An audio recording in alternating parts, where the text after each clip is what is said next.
Hello everyone, আসসালামু আলাইকুম। সবাই কেমন আছেন? আশা করি সবাই ভালো আছেন। আল্লাহর অশেষ রহমতে আমরাও ভালো আছি।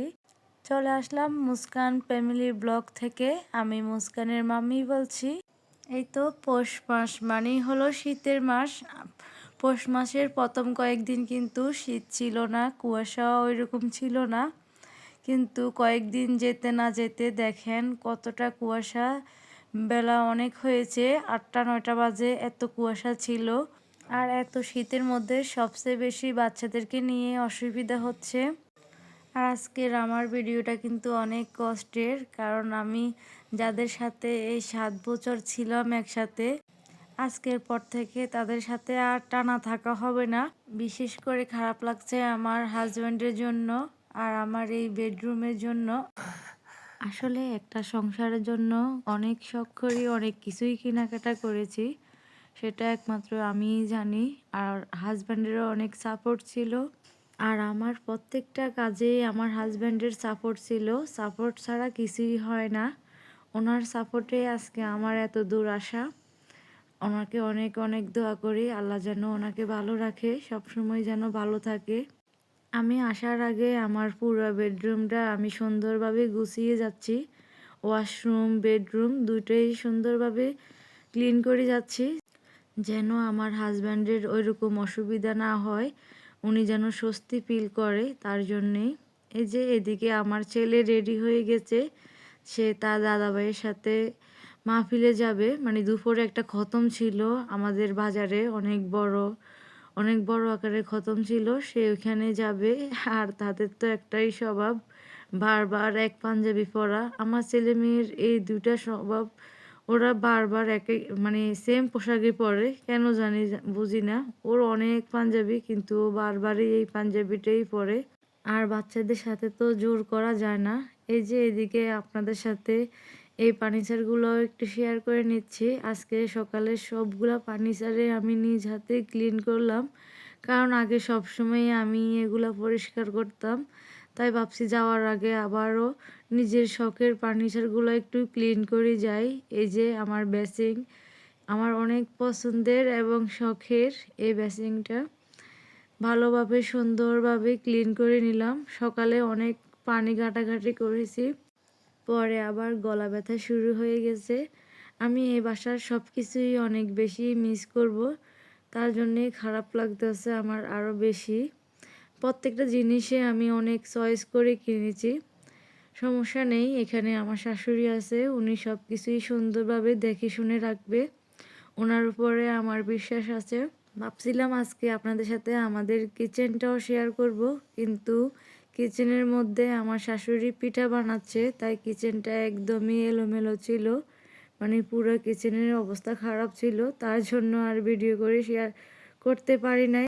আর আজকে ভয়েস দিতে গিয়ে আমার খুবই কষ্ট লাগছে, কারণ অনেক দিন মনে হচ্ছে যে নিজের বাসায় নেই। আসলে 2 দিন হলো বাসা থেকে এসেছি, মন খারাপ ছিল, তার জন্য ভিডিওর ভয়েস দেওয়া হয় নাই, ভিডিও আপলোড করা হয় নাই। আর আজকে তো ভিডিওগুলোর মধ্যে ভয়েস দিতে গিয়ে আমার আরও বেশি কষ্ট হচ্ছে, সব কিছুকে অনেক বেশি বেশি মিস করতেছি, তার জন্যেই। আর আমাদের এই বাসার ড্রয়িং ডাইনিংয়ের স্পেস কিন্তু অনেক বড়। আমার ছেলে মেয়ে অনেক মন খুলে খেলাধুলা করতো। ছেলে ড্রয়িং ডাইনিং স্পেসের যে খালি অংশটা আছে ওইখানে সব সময় সাইকেল চালাইতো, তার জন্য আমার বেশি খারাপ লাগতেছে। খারাপ লাগলেও বা কী করবো, ছেলে মেয়ের পড়াশোনার কথা চিন্তা করেই তো বাসা থেকে বের হচ্ছি। সবাই আমার ছেলে মেয়ের জন্য দোয়া করবেন, ওদেরকে যেন আমি উচ্চশিক্ষিত করতে পারি। এই তো এখন চলে আসলাম সকালবেলা রান্না বান্নার জন্য। আর আজকে আমার শাশুড়ি বলছে ভালো মন্দ রান্নার জন্য, কিন্তু আজকে কয়েকদিন ধরে গোস্ত ভাত এগুলা খেতে খেতে অবস্থা খারাপ। তাই আমরা আবার ডিসিশন নিছি সকালে জাউ ভর্তা এগুলাই খাবো। আর এখানে রসুন, পেঁয়াজ, লাল মরিচ, ইদুল শুটকি এগুলা দিয়ে একটা ভর্তা বানানো হলো ব্লেন্ড করে। এখন এটাকে তেলো ভাজা হবে আর কি। এখন যে কড়াইটা দেখতে পাচ্ছেন, এই কড়াইটা ধোয়া হয় নাই। কালকে রাত্রেও আমার ননদ বানিয়েছিল সেম ভর্তায়, আমার ননদের হাজব্যান্ডের জন্য বিদেশ পাঠালো এই ভর্তাটা বানিয়ে। আর আজকে আমরা আমাদের জন্য বানাচ্ছি, কালকের ভর্তাটা কিন্তু অনেক জাল জাল হয়েছে, আমার কাছে খুবই ভালো লেগেছে। আজকেরটা মোটামুটি হয়েছে, জাল কম হয়েছে। আমার শাশুড়ি জাল খেতে পারে না। এই যে কালকের ভর্তা একটু ছিল, ওইটা আবার আপনাদের সাথে একটু শেয়ার করে নিলাম। আর এখানে জাউ রান্না শেষ, আমি আমার পরিমাণে একটু বেড়ে নিচ্ছি। আমি তো ফার্স্টে নিতে ভয় পাচ্ছি এই খাবারটা খেতে পারবো কিনা, তার জন্যেই। কারণ এরকম খাবার আমাদের বাসায় খাওয়া হয় না। একবার বিয়ের পর খাওয়া হয়েছিল, তখন খেতে পারি নাই। ওই সময় আমার শাশুড়ি জাউর সাথে নারকেল দিয়েছিল, তার জন্য আমার মিষ্টি লাগছে, তার জন্য খাওয়া হয় নাই। আর আজকেরটা মাশাল্লাহ অনেক মজা লাগছে, ঝাল ভর্তার সাথে ঝাউ, সবাই অনেক মজা করেই খেয়েছি। এই যে রান্নার প্রিপারেশন চলছে, আজকে রান্না করব ননদের গাছের লাউ, ইলিশ মাছ বোনা, লাউ দিয়ে আর কি মাছের মাথা দিয়ে রান্না করা হবে। আর এখানে এই যে লাউ বসিয়ে দিলাম। আমরা লাউটাকে ভাগার দিয়ে রান্না করি, সিজনের লাউটাকে ভাগার দিয়ে রান্না করলে অনেক বেশি মজা হয়। আর আজকে যেহেতু বাসায় বাফা পিঠা বানানো হচ্ছে, তার জন্য একটু কাজেরও হিমশিম ছিল।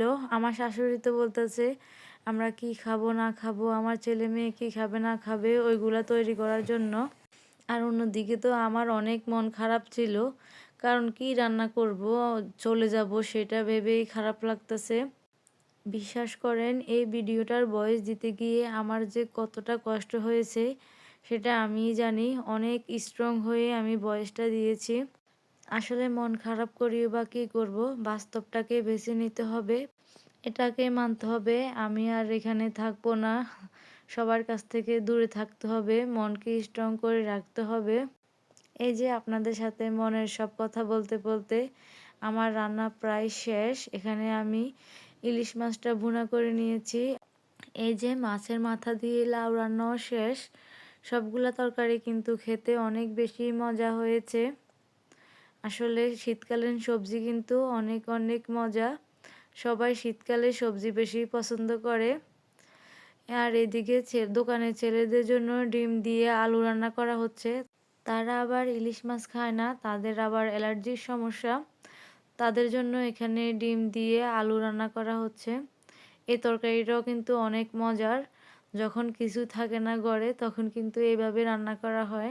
বিশেষ করে আমাদের বাসায় এইভাবে রান্না করা হয়, আর সবাই অনেক পছন্দ করে। আমার কাছে শীতকালীন টমেটোটা বেশি ভালো লাগে, টক টক লাগে একটু। মাছ ভুনা বলেন, যে কোনো রান্নার সাথে দিলে অনেক বেশি মজা লাগে। আর এই তো আমি ডিম আলুর সাথে টমেটো দিয়ে দিচ্ছি।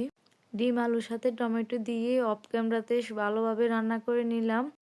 আর এই যে আমার রান্নার ফাইনাল লুক, দেখতে যতটা সুন্দর হয়েছে খেতেও কিন্তু অনেক বেশি মজা হয়েছে। এভাবে ডিম আলু রান্না করলে আর কিছুই লাগে না। আর এদিকে আবার আগের বাসি তরকারি আছে, মুরগি তরকারি, আগের দিন মুরগি রান্না করা হয়েছে, অর্ধেক পরিমাণ খাওয়া গেছে, কিছুটা আবার ছিল। এই যে আপনাদের সাথে এটা একটু শেয়ার করে নিলাম। আর এইদিকে আমার শাশুড়ি আমাদের জন্য অনেক মজা করে বাফা পিঠা বানিয়েছে। আমি কাজের জন্য ওইরকমভাবে খেতে পারি নাই, তার জন্য অনেক আফসোস করতেছি এখন।